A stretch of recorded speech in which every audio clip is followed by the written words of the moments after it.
agora vamos finalizar essa parte da relação linear pensando da seguinte forma, ó. Se a gente traduzisse o experimento por uma ideia de um gráfico, então eu tenho aqui a grandeza x, a grandeza y. Eu tive um resultado de uma variação linear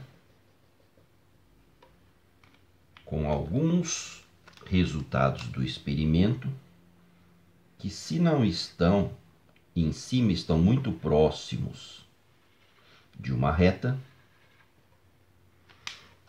E eu falei para vocês que quando é uma relação linear, a variação de uma grandeza pela variação da outra grandeza é um resultado constante.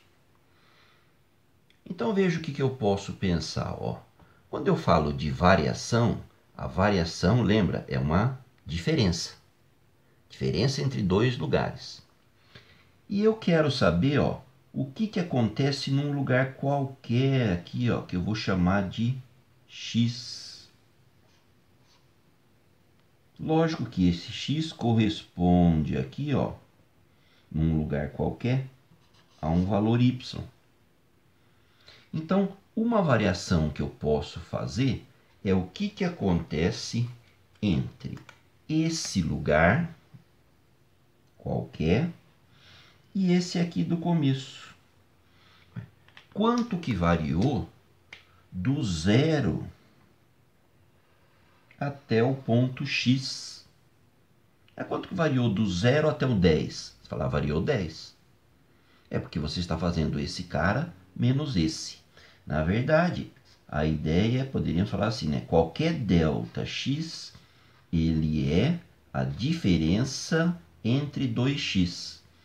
Um certo x2 menos um certo x1. Você está olhando dois pontos, então vai ter o primeiro e vai ter o segundo. Lógico que o ΔY seria para nós o y2 menos o y1. Então, quando eu quero saber a diferença entre esse ponto, que é o 1, e esse aqui, que é o 2, qual é a diferença entre esse x com esse x? É x menos 0. X menos 0, esse é o ΔX. Quem que é o ΔY? É o y desse lugar menos o y desse aqui, que é 0. Então, y menos 0. Y menos 0 é y. X menos 0 é x. Essa divisão, as variações, tem que dar constante quando é uma relação linear. E aí, ó, se eu pego o x que está dividindo e jogo para lá, eu fico com a expressão que y é igual a k vezes x. Joguei o x para lá, ele vai multiplicando. Então, toda vez que a gente tem uma relação linear, essa equação satisfaz o nosso problema, onde o k é uma constante. Ela tem um nominho, né? É chamada constante de proporcionalidade. As grandezas são proporcionais. Um batom tem 15, então 2 tem que ter 30. Isso se eles tiverem um padrão de produção. É por isso que você vai ter um pouco de metrologia nesse semestre, né?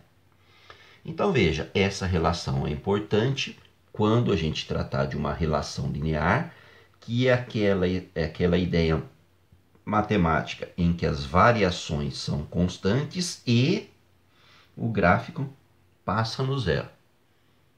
Tá? Tem que passar no zero para a gente poder pensar que isso é verdade, né? Olha, o que acontece se você colocar no lugar do x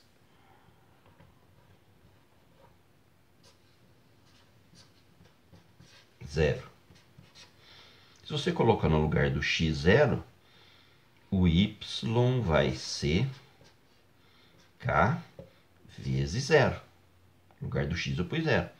Então, o y vai dar 0. Quando x é 0, y é 0. É um ponto que satisfaz o problema. Vamos pegar um outro lá, lembra? Ó, quando eu tinha x igual a 2, 2 batons, ia dar o y igual a constante. Qual que era a constante antes? Era 15. Vezes o x. O x é 2 agora. Ó. Então, isso vai dar 30. Falar, mas eu já sabia que era 30. Beleza. Agora eu posso perguntar para você qual vai ser o resultado da massa quando eu botar 2,3 batons. Eu comi um pedaço. Então você joga lá o x 2,3, você descobre quem é o y. Então é uma relação matemática para descrever um tipo de problema que vai aparecer no nosso caminho aí da física durante o curso. Tá bom? Então depois a gente vai fazer exercícios, hein?